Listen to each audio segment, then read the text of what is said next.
சென்னை கோட்டூர்புரத்தில் மிக பிரம்மாண்டமான நூலகம் அமைக்கப்பட்டு வருகிறது. இந்த நூலகத்திற்கு நூல்கள் சேகரிக்கும் பணியில் கல்லூரி மாணவ மாணவிகள் ஈடுபட்டு வருகின்றனர். நுங்கம்பாக்கம் MOP வைஷ்ணவா மகளிர் கல்லூரியில் படிக்கும் மாணவிகள் தீவிர நூல் சேகரிப்பு பணியில் ஈடுபட்டுள்ளனர். சமீபத்தில் துணை முதல்வர் ஸ்டாலினை சந்தித்து அவரிடமிருந்த நூல்களை தரும்படி வேண்டுகோள் விடுத்தனர். நூல்கள் தர ஒத்துக்கொண்ட ஸ்டாலின் தன்னிடமிருந்து 300க்கும் மேற்பட்ட நூல்களை வழங்கினார். இதற்கான விழா தேனாம்பேட்டையில் உள்ள அன்பகம் வளாகத்தில் நடந்தது. நூலகத்திற்காக நூல்கள் சேகரிக்கும் பணியில் ஈடுபட்டுள்ள மாணவிகள் இந்த பணியை பெருமையாக கருதுகின்றனர். 300க்கும் மேற்பட்ட புஸ்தகங்களை எங்களுக்காக அவங்க கொடுத்திருக்காங்க.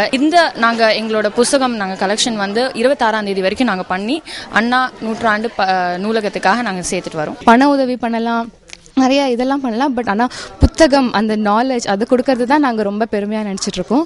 மாணவிகள் நினைத்தால் எதையும் நடத்தி காட்ட முடியும் என்பதற்கு இது ஒரு உதாரணம்.